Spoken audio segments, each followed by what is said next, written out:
सिद्धेभ्यो। नमो अरहन्ताणं नमो सिद्धाणं नमो आयर्याणं नमो वज्रायाणं नमो लोये सवसाहूणम् नमः श्रीवर्धमानाय निर्धूतकलिलात्मने सालोकानां त्रिलोकानां यद्विद्यादर्पणायते। अणुव्रतों की चर्चा अपनी चल रही है। आचार्य समंतभद्र देव 5 अणुव्रतों की चर्चा करते हुए किस प्रकार से हिंसा, झूठ और चोरी इनका क्या स्वरूप है, और जो गृहस्थ हैं, घर में रहते हैं, इनका स्थूल त्याग करते हैं और सूक्ष्म त्याग की भी भावना निरंतर बहाते हैं। और लिए गए अणुव्रतों में यदि कोई अतिचार होता है तो उस अतिचार को भी प्रतिक्रमण करते हैं। प्रतिक्रमण, क्रम शब्द का प्रयोग संस्कृत में गमनार्थ होता है, माने चलने के अर्थ में होता है। क्रम करना माने चलना, क्रमति माने चलता है, और प्रतिक्रमति माने लौटता है। तो जब व्रतों से दूर होकर के जो अतिचार आदि दोष लगते हैं, उस अवस्था में व्रती जीव प्रतिक्रम करते हैं। प्रतिक्रम माने वापस व्रतों की ओर लौटते हैं, उनकी वृद्धि के लिए, उनकी स्थिति के लिए उसकी ओर लौटते हैं। तो यहाँ अतिचारों का स्वरूप देख के अपने को ऐसा लग रहा होगा, ऐसा कौन करता है? चोर प्रयोग कौन करता है? ऐसा चोर प्रयोग है, ये तो बहुत पाप का काम है। ऐसा सम्यक दृष्टि जीव करते हैं क्या? तो कहते कि सम्यक दृष्टि जीव करते नहीं हैं, और कदाचित कुछ संयोग ऐसा बन जाए, कोई पाप के उदय के कारण ऐसा कृत्य हो जाए, तो उसको अतिचार जान करके व्रतों में विशुद्ध होकर के पुनः लौटते हैं। ये कोई राजमार्ग नहीं है अतिचार। कई लोग कहें कि व्रत तो भंग नहीं हुआ ना, तो इनके करने से व्रत भंग नहीं होता है। यदि अतिचार को उपादेय माने तो क्या है? तो अनाचार है। अतिचार और अनाचार के बीच में क्या अंतर है? चोर प्रयोग। चोर प्रयोग का मतलब कि किसी को चोरी करने के लिए चोरी का प्रयोग सिखाना, अपन सरल भाषा में कहो तो चोर प्रयोग, चोरी की शिक्षा देना किसी को। और इस शिक्षा को कोई ऐसा कहे, देखो आचार्य ने तो अतिचार कहा है ना, तो अपन नहीं करें, लेकिन दूसरों को कहने से व्रत भंग तो नहीं होता है।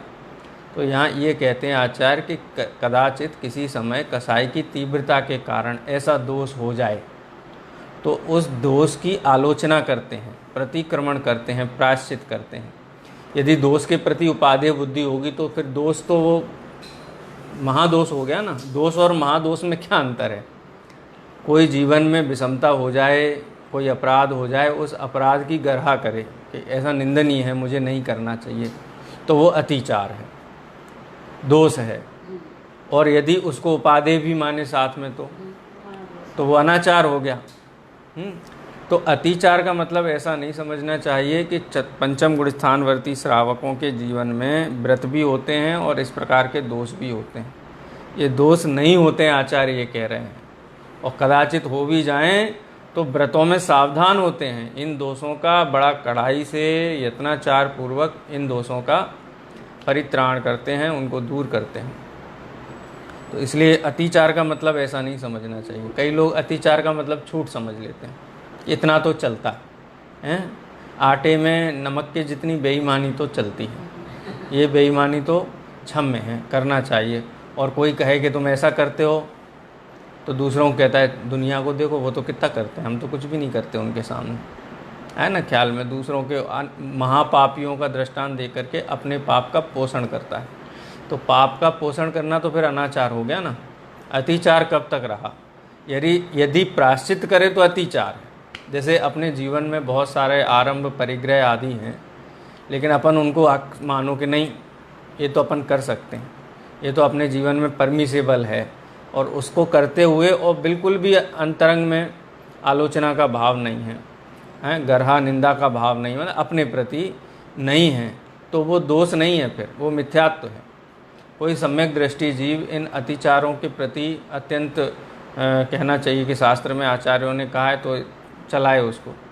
ये कहते हैं कि 15 दिन तक अगर ये अतिचार का प्रायश्चित नहीं लेना तो 5वां गुणस्थान नहीं रहेगा, 5वां गुणस्थान नहीं रहेगा जी, पंचम गुणस्थान से गिर जाएगा। मतलब एक मर्यादा जो आगम में बताई गई है, जिस चर्चा में अधिक है, ऐसी बहुत कोई सीमा रेखा ऐसी नहीं खींची गई है, लेकिन एक पक्ष में श्रावक को आत्मानुभूति, आत्म सावधानी होती है और उसके काल में जितनी भी कसायों का जो वासना काल है, वो वासना काल के अनुसार वो कसाएं शांत हो जाती है। माने 15 दिन के अंदर अंदर वो उन कसायों से निवृत्ति पा लेता है। जैसे रामचंद्र जी के संबंध में ऐसा कहते हैं कि जब लक्ष्मण को किसी ने बोला कि रामचंद्र जी का देहावसान हो गया है, तो वो तो वैसे चरम शरीर ही थे, लेकिन इतना प्रेम था लक्ष्मण को कि ये समाचार सुन के ही उन्होंने प्राण त्याग दिए संक्लिष्ट होकर के।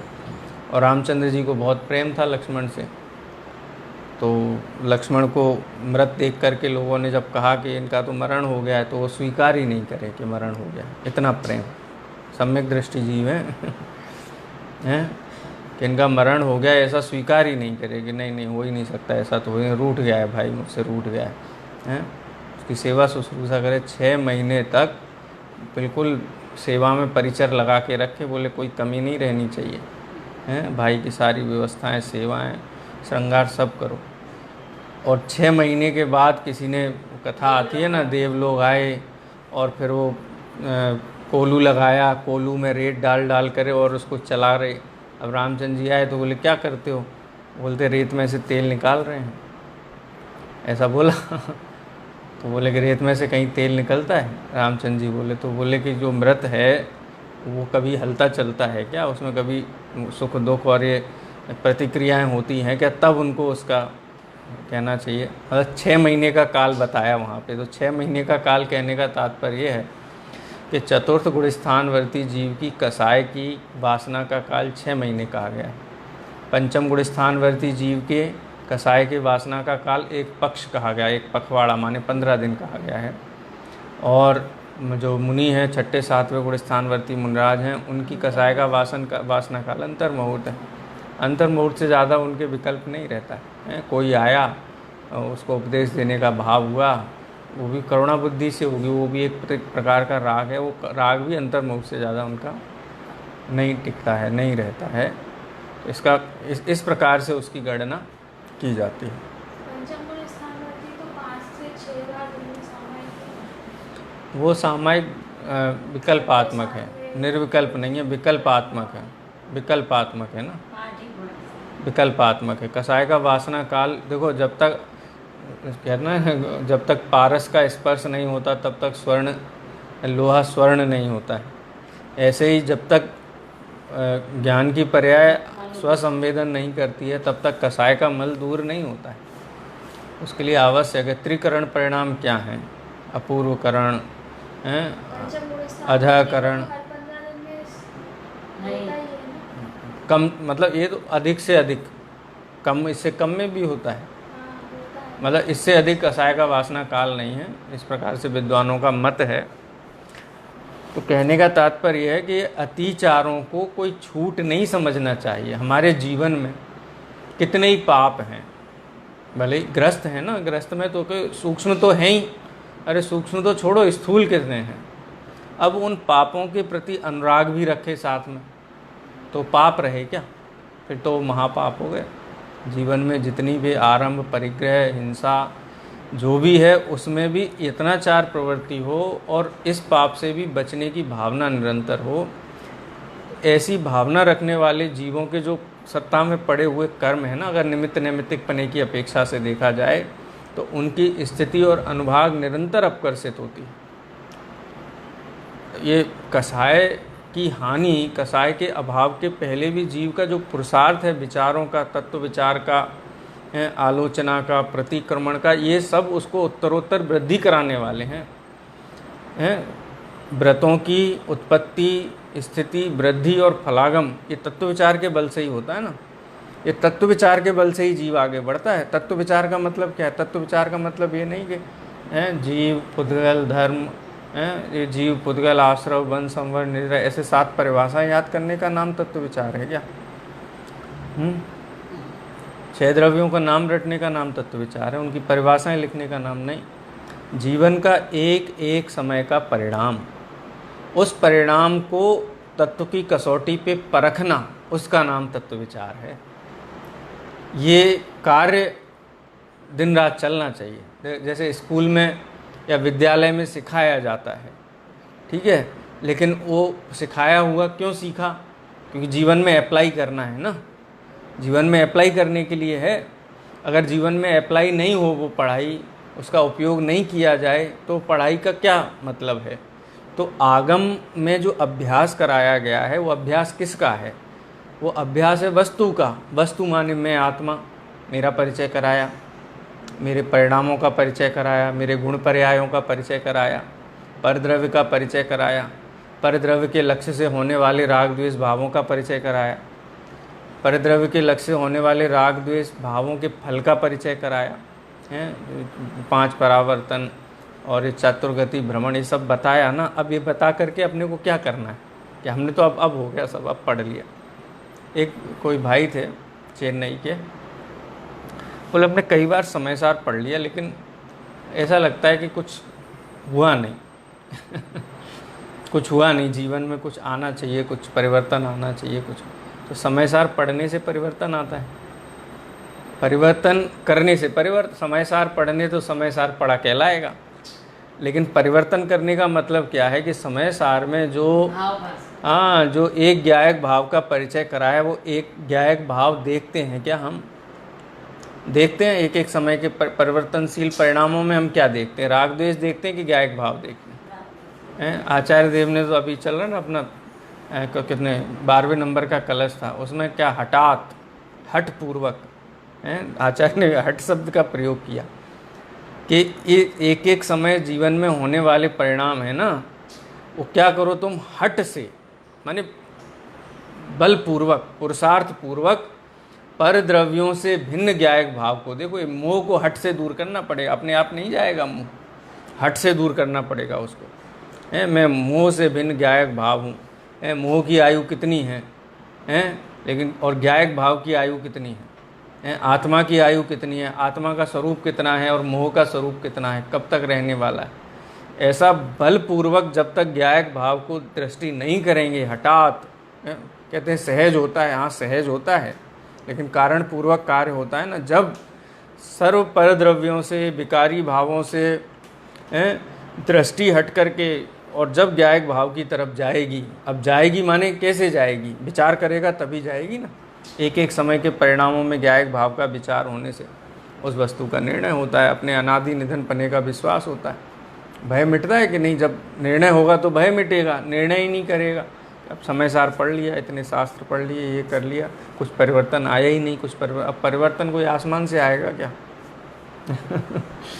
परिवर्तन भी अपने को ही करना। इसलिए आचार्य कहते हठात, मोह को हठ पूर्वक छोड़ करके और अंतर में देखो, अंतः कलयति, अंदर में जो अभ्यास करते हैं, निरंतर ज्ञायक भाव को देखने का अभ्यास करते हैं। तो यहाँ खासकर एक बात जो विशेष कहनी थी कि अतिचार का मतलब छूट नहीं होता है, स्थूल त्याग का मतलब सूक्ष्म हिंसा की छूट नहीं होता है। वो सूक्ष्म हिंसा को भी जो हिंसा जानता है, ऐसा नहीं कि जो श्रावक है 5 स्थावर जीवों का अपने जीवन यापन के लिए जो उपयोग करता है, उसके उपयोग से पाप का बंध होता है कि नहीं होता है? यदि पाप नहीं हो, ग्रस्त जीवन पूर्णतः निष्पाप हो, तो फिर मुनि धर्म धारण करने की क्या आवश्यकता है? जैसे अन्य श्वेतांबर आदि मतों में तो ऐसा मानते हैं ना कि ग्रस्त में ही हो जाता है, लेकिन जब तक चावल का जो छिलका है, जब तक चावल के ऊपर छिलका चढ़ा हुआ है, तब तक उसके अंदर की जो अशुद्धि है, जो लालिमा है, वो नहीं जाती है। तो ये दोनों का ही संबंध है। और अंदर की लालिमा हट जाने पर छिलका नहीं रहता है, ऐसा है ना व्याप्ति। जिसके अंतरंग अशुद्धि नहीं है उसको बाहर में ग्रंथि हो ही नहीं सकती है। और अंतरंग अशुद्धि दूर करने के लिए बाहर ग्रंथि, मतलब देखो इसका देखो काल देखो कैसा है। अंतरंग की अशुद्धि नहीं है तो इस बात की गारंटी है ना कि बाहर में कोई भी आवरण नहीं होगा। इस बात की गारंटी है कि नहीं है। और जिसको अंतरंग अशुद्धि दूर करने का पुरुषार्थ हुआ है, उद्यम हुआ है, क्या वो बाह्य अशुद्धि को एक क्षण भी बर्दाश्त करेगा? क्या एक समय के लिए बर्दाश्त नहीं करेगा? बोले इसको तो रखने योग्य नहीं, छोड़ने योग्य। तो इसीलिए जो अणुव्रती जीव हैं वो उनके लिए अतिचार भी कोई संतोष की बात नहीं है कि इतना तो चलो छूट मिला है, सरकार ने छूट दी कि चलो सवेरे 7 बजे से लेकर के 12 बजे तक तुम जा सकते हो बाज़ार में।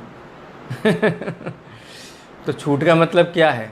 मेला लगाएं, बार जाओ हैं, अयत्नाचार प्रवृत्ति करें, ऐसे ही घूमे जा कर के बिना सुरक्षा धारण किए कि वो उसके बिना जीवन यापन नहीं होगा, इसलिए छूट दी गई है। उस छूट का तात्पर्य नहीं कि तुम पूरे सब परिवार बच्चों को लेकर के गार्डन में घूमने निकल जाओ, है ना। देखो वहाँ तो पालन करते हैं, लेकिन धर्म के क्षेत्र में उसको छूट मान लेते हैं। अच्छा ये तो बच्चा है, उसका जो मन होता है बच्चों को खाने देना। कई लोग ऐसा कहते हैं अरे बच्चा है, अब बच्चे को क्यों रोकते हो, हैं? अरे उसको, बच्चे को स्वतंत्रता से जीने दो, उसका जो मन हो, जो खाने का मन हो, जो करने का मन है करने दो।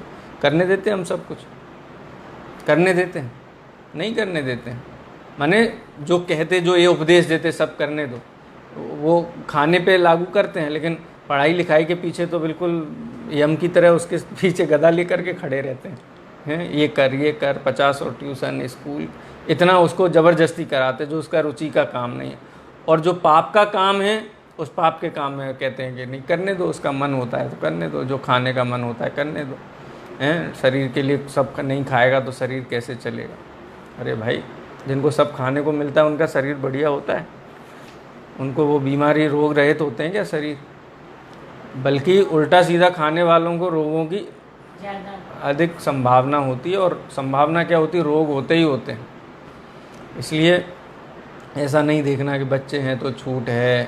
अरे बच्चों को ज़बरदस्ती नहीं करना है, लेकिन बच्चों को संबोधन तो देना है ना, समझाना तो है। और समझाना भी कैसे? हितमित प्रिय वचन से, स्वयं अनुसरण करके, अपने जीवन में उतार करके। लेकिन लोग नहीं ये विचार करते हैं, वह कितना अहित करते हैं उसको। पापों में प्रवृत्ति बाल्यकाल में ही हो जाए बच्चे की, विवाह होगा तो क्या होगा? छोड़ देगा क्या? फिर विरक्ति आएगी। वैराग्य तो हैं, गर्भ से ही वैराग्य आता है बच्चों में। विरक्ति, वैराग्य का मतलब विरक्ति, पाप के प्रति विरक्ति। ये तो गर्भ काल से ही उसके जो है वो परिपक्व होते हैं, क्योंकि पिछला तो विस्मरण हो जाता है पिछली गति का। उपसम ज्ञान ऐसा है कि तद्भव संबंधी स्मरण रहते हैं। बहुत विरले जीव होते हैं जिनको पूर्व भव का स्मरण होता है। हाँ, बाल्यकाल का, लेकिन संस्कार हैं, संस्कारों की निरंतरता है। पापों के प्रति जो झिझक है, उनके प्रति जो विवेक बुद्धि, और विवेक से समझाना चाहिए। बिना विवेक के नहीं समझा सकते आप किसी को। उसकी लाभ हानि समझानी चाहिए, बात करनी चाहिए, कहते कम्युनिकेशन करना चाहिए, बात करनी चाहिए। तो इसलिए ये अतिचारों का ऐसा स्वरूप नहीं है आगम में कहीं भी, क्योंकि पढ़ करके हमको ऐसा लगता है ये तो महापाप है। चोरी का दूसरे को शिक्षा देना अच्छी बात है क्या? ये तो महापाप है, लोक में भी निंदनीय है। चोरी की हुई वस्तु किसी से खरीदना, ले लेना, वो भी महापाप है। विलोप कर देना, कोई चीज़ दे करके जाए उसको छिपा लेना, विलोप कर लेना, मिलावट करना, हीनाधिक विनुमान, हीनाधिक तौलना, ये सब तो महापाप हैं, पुनिटिव ऑफेंसेज हैं। पुनिटिव माने जिन पे दंड दिया जाए राज्य के द्वारा, सरकार के द्वारा। तो धर्म में इनकी स्वीकृति कैसे हो सकती है? लेकिन कभी ऐसी परिस्थिति बने, कसाई की तीव्रता हो जाए, जैसे रामचंद्र जी को 6 महीने तक लक्ष्मण के मृत शरीर की भी रक्षण का जो भाव आ गया है, वैसा कभी जीवन में बन जाए तो उसकी प्रायश्चित करते। प्रायश्चित की मर्यादा है, काल है, और प्रायश्चित की जो उत्पत्ति होती है वो अंतरंग से ही होती है, अपने आत्मविशुद्धि के बल से ही होती है। अब देखो आगे कुशील और परिग्रह संबंधी जो ब्रह्मचर्याणु व्रत है और परिग्रह परमाणाणु व्रत है, इनकी चर्चा अपन करते हैं। छंद पढ़ते हैं 59 नंबर का। न तु परदारान् गच्छति न परान् गमयति च पाप भीतेर्यत् सा परदार निवृत्ति स्वदार संतोष नामापि।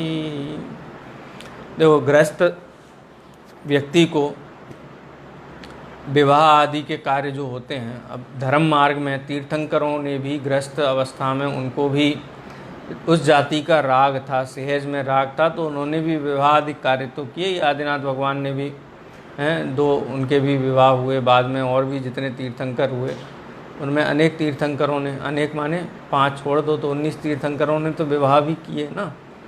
माने उनके जीवन में जो भी घटना चक्र होते हैं वो सहज होते हैं, इससे सहजता का पता चलता है। अन्याय नीति पूर्वक कुछ नहीं करते हैं, लेकिन उस जाति का उनके अंदर कसाय है, उस जाति के अंदर उतनी उनके अंदर कहना चाहिए कि लोक में जो 4 पुरुषार्थ साधने की जो भावना है वो उनके अंदर है। लेकिन फिर भी जो उनकी कहना चाहिए कसाय, वो कसाय न्याय नीति पूर्वक उस कसाय का वो करते हैं, परिरक्षण कह लो या पोषण कह लो, मर्यादा पूर्वक करते, अमर्यादित वहाँ भी नहीं होते। अपन जैसे पवनंजय की अपन चर्चा करते थे ना, पवनंजय को मोहित हो गए अंजना के ऊपर, माने कैसा मोह होगा कि बेसुध हो गए, देख करके ही बेसुध हो गए। खैर पूर्व कथाएं पढ़ो तो पूर्व जन्म की भी कथाएं हैं, संग रहता है ऐसा, जिनको अति प्रीति होती है उनका संग भवों तक रहता है। भले ही संबंध बदलें लेकिन भवों तक वो संग चलता है। जैसे आदिनाथ भगवान के पूर्व भव में, हाँ, वो वज्रजंग राजा थे और पत्नी श्रीमती थी, और जब आदिनाथ भगवान के भव में आए तो वो राजा श्रेयांश थे या आदिनाथ भगवान थे। तो इस प्रकार से भव में जिनके प्रति अति शत्रुता है, अति अनुराग है, उनका इस प्रकार से होता है। तो उस राग के अनुसार विवाह आदि करते हैं, लेकिन अन्याय नीति नहीं करते हैं। किसी अन्य की स्त्री का हरण अपहरण मुग्ध नहीं होते। रावण जैसे पर स्त्री पे मुग्ध हुआ तो मिथ्या, वैसे तो कहते हैं कि बहुत ज्ञाता था, शास्त्रों का अभ्यासी था, हरण किया लेकिन सेवन नहीं किया। हाँ उसकी मर्जी भी तो सेवन हाँ नहीं किया, उसका व्रत था ना। हाँ, लेकिन परदारा का हरण तो किया ना। लेकिन सम्यक दृष्टि जीव को ऐसा नहीं होता जीवन। वो पूर्व में तो सम्यक दृष्टि थे ना, पूर्व भाव में तो कृष्ण हैं, रावण हैं, जरासंध हैं, ये सब पूर्व भाव में चाहे सम्यक दृष्टि थे। निदान बंद करके सम्यक तो से गिरे, और बाद में जो पुण्य था, अब इतना पुण्य सम्यक जीव को कितना पुण्य बनता है सहज ही, और पुण्य का उदय के ये स्थान है, और जो पाप किया फिर उसके भी उदय के स्थान है। ऐसा नहीं है, हैं? पुण्य बांधा है उसका भी उदय है, पाप है उसका भी उदय। एक एक समय का परिणाम के द्वारा बांधा हुआ जो कर्म है वो नियम से उदय में आता और आता है। 63 सलाखा पुरुषों के जीवन में जितने रंग हैं पुण्य और पाप के, वो सब हमको देखने में आते हैं। और जो पुण्य और पाप से दृष्टि छोड़ करके एक ज्ञायक भाव की तरफ दृष्टि करता है, एक वीतराग भाव की दृष्टि करता है, वो जीव सुखी होता है। न तो परदारान गच्छति, परदारान माने पर स्त्री न गच्छति माने पर स्त्री गमन नहीं करता है, न परान न दूसरों को प्रेरणा देता है। यही है ना, जैसे वहाँ चोरी का था, ना तो स्वयं चोरी करता है ना दूसरों को चोरी की प्रेरणा देता है, ना तो इस प्रकार के कुशील में स्वयं पड़ता है और ना ऐसे कुशील की अनुमोदना करता है। वो 9 कोटि यहाँ भी लगा देना, कृत कारित अनुमोदना मन वचन काय 9 कोटि पूर्वक पर स्त्री का त्यागी होता है।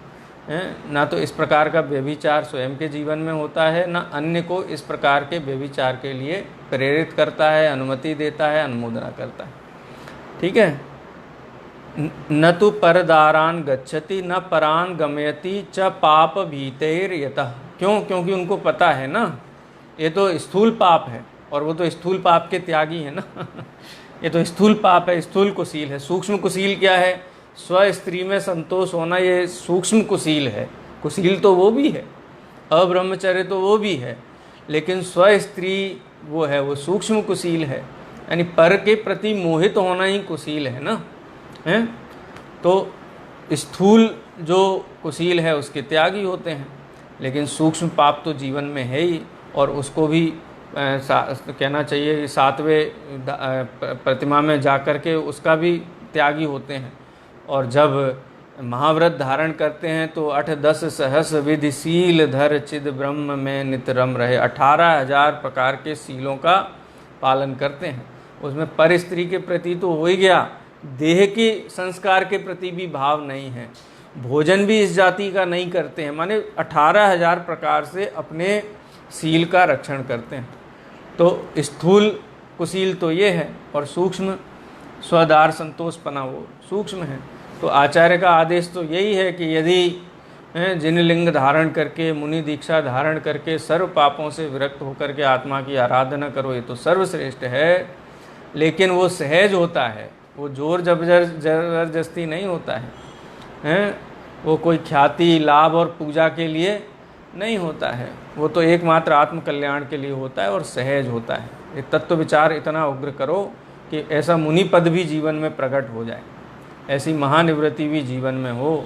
लेकिन तब जब तक इस जाति की कसाय अंदर में है तब तक स्व स्त्री उनको होती है और वहीं पर वो संतोष रखते हैं। तो इस प्रकार से ब्रह्मचर्याणु व्रत है, ठीक है ना। सह परदारः, दार शब्द जो है ना वो स्त्री होता है, उसका अर्थ कलत्र, दारः, भार्या, ऐसे अनेक शब्द हैं पर्यायवाची हैं स्त्री के। तो यहाँ पे दारः शब्द का प्रयोग किया है। न तो परदारान गच्छति न परान गमयति, न दूसरों को प्रेरणा देता है, दूसरों को अनुमोदना करता है, क्योंकि वो पाप रूप है, स्थूल पाप रूप है, और स्थूल पाप का त्याग ही होता है। पाप के भीते, पाप भीते माने पाप से भयभीत होकर के। यहाँ भयभीत का मतलब ये नहीं है भयभीत का मतलब वो पाप है, वो पहचानते हैं। कोई छत से कितना भी कोई बहादुर हो, कितना भी बलशाली हो, वो 10 मंजिल से कहो बोले तुमको डर लगता है कूदने में, क्या कहेगा तो बोले नहीं मैं बिल्कुल नहीं डरते, तो कूद के बताओ। तो ये ऐसा भय है, ये भय वो 7 भय वाला नहीं है। 7 भय का स्वरूप, और यहाँ जो भीत शब्द का प्रयोग किया है, अपन इसका अर्थ ऐसा निकालो, इसको बोलते छल ग्रहण करना, कि इसका मतलब सम्यक दृष्टि जीव भयभीत होता है। अरे भयभीत नहीं होता है। सम्यक दृष्टि जीव को ये पता है कि विष भक्षण करेंगे तो प्राणों की हानि होगी। अरे मुनि भगवंतों को ये पता है कि अगर अन्न का ग्रहण नहीं करेंगे तो ये देह नहीं रहेगा, और देह नहीं रहेगा तो जो उत्तम कहना चाहिए शुद्धोपयोग है, उस शुद्धोपयोग का बमन हो जाएगा, वो शुद्धोपयोग छूट जाएगा, देवादि गति में चले जाएंगे, अवृति हो जाएंगे। तो आहार आदि का ग्रहण इसलिए करते हैं कि मरने का भय है, बोले मरण का भय नहीं है वहाँ पे। तो क्या है, इस बात की जानकारी है कि ये भोजन और शरीर की स्थिति में निमित्त नैमित्तिक संबंध है।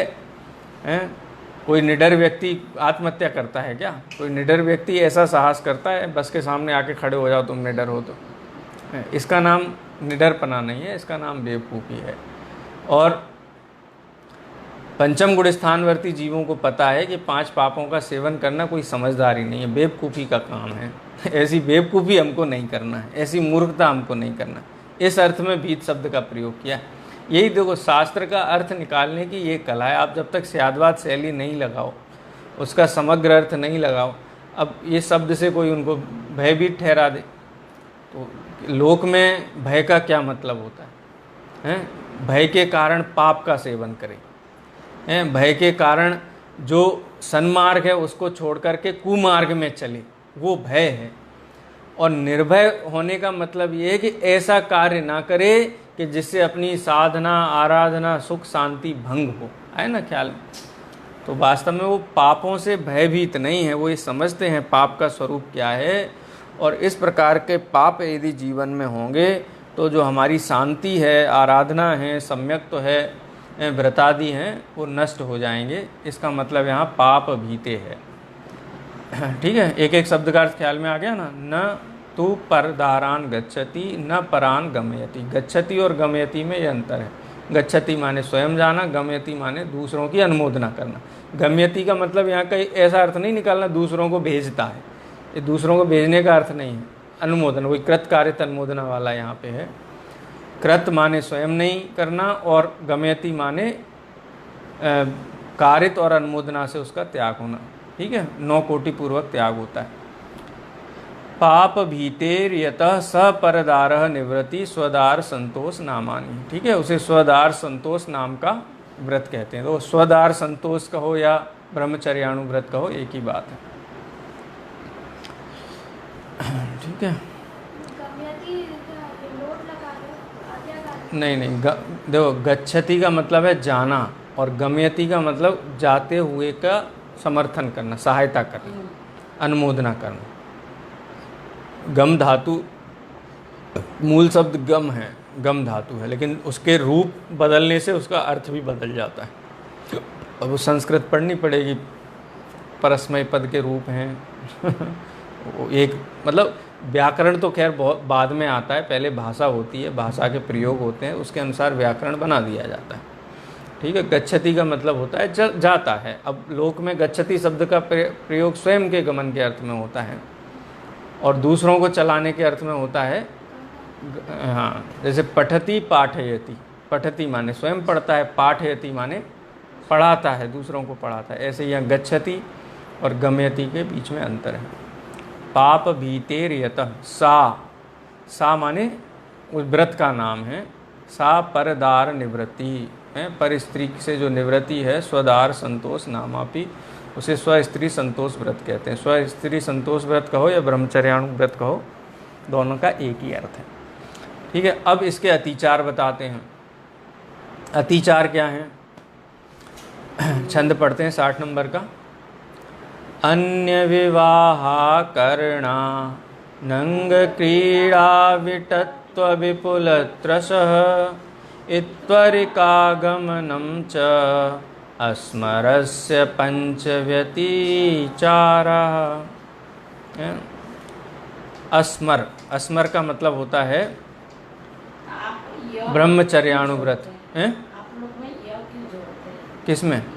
Station, station, station. हम लोग स्टेशन बोलते हैं, आप लोग के स्टेशन बोले।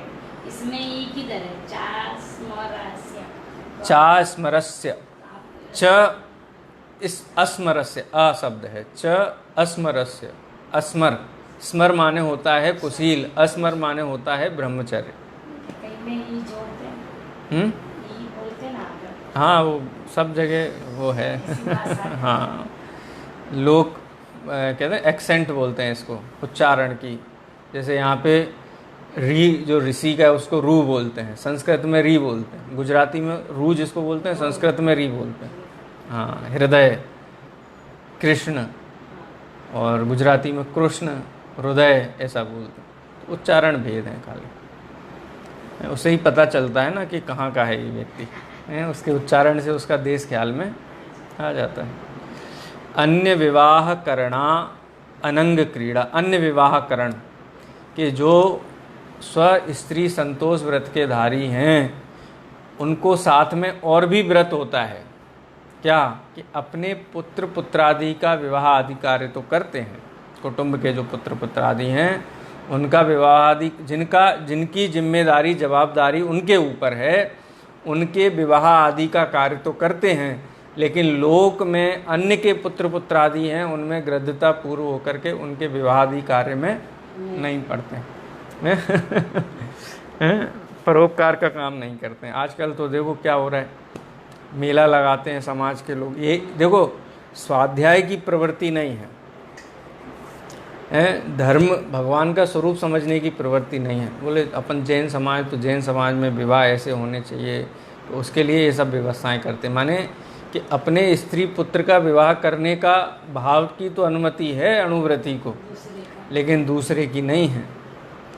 और सोच लो, जो दूसरों के विवाह की व्यवस्था बना रहा है तो कम से कम अणुव्रति तो नहीं है। कई लोग ब्रह्मचारी लिखते हैं ना अपने नाम के आगे, ब्रह्मचारी, और लेकिन दूसरों के अब अपना परिवार गृहस्थी है नहीं। वो तो बल्कि 7वीं प्रतिमा वाला है वो ब्रह्मचर्य। ये ब्रह्मचर्य तो पहली प्रतिमा वाला ही समझ लो, दूसरी प्रतिमा वाला दर्शन व्रत प्रतिमा है ना अणुव्रति की। 7वीं प्रतिमा वाली का तो कैसा होना चाहिए, स्वस्त्री भी नहीं है, तो फिर अन्य के पुत्र पुत्रादि का विवाह कैसे कराए? देखो, इसीलिए बोलते हैं कसाय अंदर से टूटती है। जब कसाय अंदर से टूटती है, कसाय का अंतरंग में अभाव होता है, तो बाहर कुप्रवृत्ति होने का प्रश्न ही नहीं है। किसी को लौकी नहीं भाती है खाने में, तो कभी खरीद के लाता है बाजार से? लाएगा खरीद के, वो बिल्कुल पसंद ही नहीं है, शक्ल ही देख करके जिसको ऐसा लगे कि नहीं। मैं लौकी की निंदा नहीं कर रहा हूँ, मैं व्यक्ति की रुचि बता रहा हूँ कि जिसकी पाप में रुचि नहीं है वो इस प्रकार का कार्य कर सकता है। और रुचि कहाँ से जाती है? श्रद्धा से जाती है। इसीलिए वहाँ का ना विद्या वृत्तस्य संभूति स्थिति वृद्धि फलाद फलोद्गम, उसका कारण क्या है कि अंतरंग से कसाय टूट गई है। लेकिन इनके प्रति तो राग है ना, इतना राग तो है, तो उनका कर्तव्य करता है। सारे दुनिया के लिए वो नहीं लगाता है। क्या बोलते हैं, मेला लगते हैं ना, परिचय सम्मेलन। जैन समाज के नेताओं का सबसे बड़ा काम शिविर विविर नहीं लगाएंगे, स्वाध्याय नहीं कराएंगे। जो कि जिनेंद्र भगवान के अनुयायी हैं उनको सबसे पहला शिविर अगर किसी का लगाने का भाव आना चाहिए तो किसका आना चाहिए? जिनेंद्र भगवान के सच्चे अनुयायी बने, उनकी बात सुन समझ करके। उनको ये डर लगा रहता है कि अपने समाज के लड़के कहीं और समाज में शादी नहीं करें, और समाज की लड़कियाँ अपने समाज की लड़कियाँ और समाज में नहीं चले जाएं। उसके लिए क्या लगाते हैं? परिचय सम्मेलन लगाते हैं। अगर वास्तव में ही भय है इस चीज़ का तो ये तत्व ज्ञान का शिविर लगा दो, आपको ये शिविर में लाखों करोड़ों खर्चा करने की ज़रूरत ही नहीं पड़ेगी। तत्व ज्ञान का शिविर लगा दो। तत्व ज्ञान जिनके हृदय में उतरा है, जिनके कंठ में उतरा है, जिनके हृदय में उतरा है, मस्तिष्क में उतरा है, उनके जीवन में विपरीत प्रवृत्तियाँ नहीं होती हैं। उसके लिए लाखों करोड़ों रुपए प्रोटेक्शन के लिए खर्चा करने की ज़रूरत नहीं। जीवन संस्कारी होगा तो जीवन सहज होगा। और जिसका जिसके साथ उदय लिखा है सर्वज्ञ भगवान ने देखा है संयोग होने ही वाला है। तो क्या कहते हैं? अन्य विवाह करण अनंग क्रीड़ा हैं, जो काम सेवन के जो अंग हैं उनको छोड़ करके अन्य रीति से बहुत सारे अपन आजकल तो ऐसा समय इतना ख़राब है, न्यूज़पेपर में पढ़ते हैं किस प्रकार से लोग काम के वशीभूत होकर के सर्व पाप करते हैं। हाँ, बिटत्व का मतलब स्त्री की तरह श्रृंगार करना, पुरुष को स्त्री की तरह, स्त्री को पुरुष की तरह, दोनों समझ लेना हैं बिटत्व। हाँ, ऐसी चेष्टाएं करना हैं बिटत्व, शरीर से कामुक चेष्टाएं करना, इस प्रकार के वचन बोलना। और क्या कहा? बिटत्व विपुलत रसः, निरंतर एक ही भावना मन में, काम सेवन की भावना की तीव्रता का होना है। कोई अन्य कार्य ही नहीं करना, प्राण जाए, शरीर संस्कार सब कुछ भंग हो जाए, लेकिन फिर भी इस कसाय को ना छोड़े। इत्वरिका गमन है, वेश्यागमन आदि करना। ये 5 क्या हैं? चा अस्मरस्य पंच व्यतिचार, ये 5 अतिचार हैं। अतिचार का मतलब, मैं पुनः ये बात बोलता हूँ कि अणुव्रति जीव क्या, सम्यक दृष्टि जीवों के जीवन में ऐसी दुष्प्रवृत्ति नहीं होती है, लेकिन फिर भी किसी कारण से इस प्रकार की स्थिति बन जाए। जैसे सुदर्शन सेठ का जीवन अपन देखते हैं, उन्होंने शमशान में जाकर के उन्होंने प्रायश्चित किया, जबकि भूल नहीं थी। जो कथा आती ना सुदर्शन सेठ की है, और भी बहुत सारी कथाएं हैं कि इस प्रकार की अगर जीवन में परिस्थिति भी बन जाती है तो अपने व्रतों की स्थिरता की भावना भाते हैं, अनेक प्रकार से व्रतों में स्थिर होते हैं। मन में आने की तो बात दूर है, काय और शरीर से भी कदाचित इस प्रकार के दोष उत्पन्न हो तो उनको भी बहुत निष्कपट होकर के प्रायश्चित करते हैं। क्योंकि जो चर्चा होगी, चर्चा तो एक्सट्रीम की होती है ना, कि ऐसा हो जाए, ऐसा हो जाए। ये ऐसा होता नहीं है। यदि हो जाए तो क्या करेंगे? कई लोग होते हैं ना कि हमने आलू छोड़ दिया, प्याज छोड़ दिया, रात्रि भोजन छोड़ दिया, ठीक है, किसी ने किसी की प्रेरणा से, लेकिन स्वरूप समझे बिना छोड़ दिया। अब ऐसा थे हमारे यहाँ एक मास्टर जी थे, शास्त्री थे वो भी वो शास्त्र वगैरह पढ़ते थे। उनका विवाह हुआ तो मतलब बारात में कहे ना, वहाँ पे शादी करने के लिए बारात ले गए, तो वहाँ उनकी सालियों ने उनको धोखे से आलू खिला दिया, ठीक है। तो अब खा लिया, उसके बाद बोले अब तो आपने खा लिया, तो उन्होंने फिर चालू कर दिया। बोले अब तो टूट गया ना व्रत अब व्रत टूट गया तो अब टूट जाने दो। अब व्रत टूट गया है ना, तो अब टूट गया, तो अब टूट गया। तो ऐसा होता है ना, अपन देखते हैं कई लोग त्याग किए हुए होते हैं, लेकिन एक बार कहीं ऐसा हुआ कि ऐसा प्रसंग बन गया कि रात्रि को भोजन करना पड़े, बोले अब टूट गया ना, अब अरे व्रतों का ऐसा स्वरूप थोड़ा ही ना है। ये तो टूट गया किसी के कारण, अपनी असावधानी से, किसी के छल के कारण है, किसी परिस्थिति के कारण टूट गया है, तो उसका अगर शरीर में रोग हो जाए तो छोड़ देते शरीर को, यहाँ अब तो हो गया रोग, अब तो हो गया कैंसर हो गया, अब तो शरीर में है टीबी हो गया, डायबिटीज, अब छोड़ दो इसको, ऐसा करते हैं। तो ऐसे व्रतों को ये जान के छोड़ देते हैं, क्योंकि व्रतों का स्वरूप नहीं समझते। यदि इस प्रकार का कोई भी अतिचार, इस प्रकार का क्या, ये तो 5 बताए हैं, 5 का मतलब यहाँ 5 नहीं होता है, इसका ये व्यंजनार्थ है। शास्त्रों में जो भेद प्रभेद बताएं उसका मतलब ये नहीं कि परिग्रह के 10 भेद हैं तो 10 हैं, अतिचारों के 5 भेद हैं 5 हैं। अरे इनके गरिष्ठ भोजन करना भी अतिचार है, जो ऐसा भोजन करना जिससे तीव्र वो हो है, मदिरा आदि का सेवन करना, तम्बाकू और ये सब क्या है, ये सब शरीर को इस प्रकार से वो करते हैं।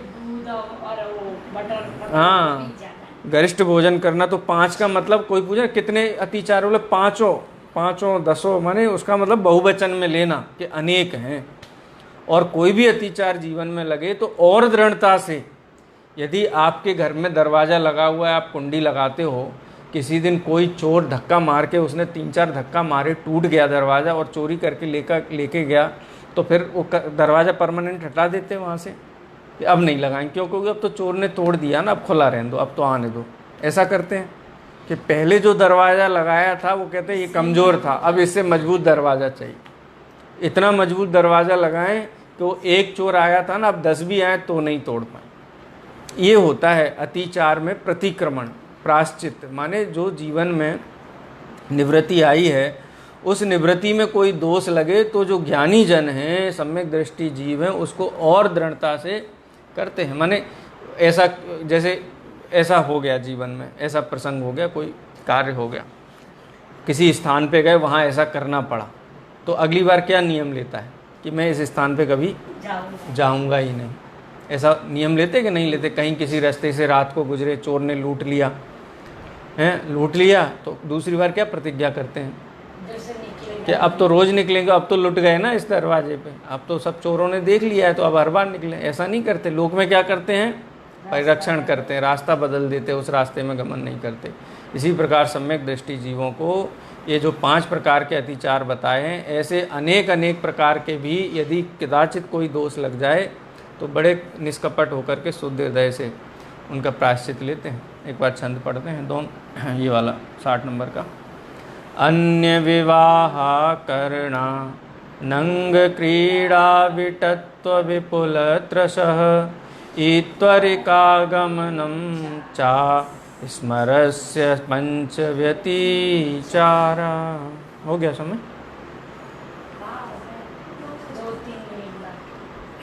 ठीक है। निज निधि निज में बताई यह अनंत उपकार है, इसके लिए जिन वाणी माँ को वंदना 7 बार है, वंदना 7 बार।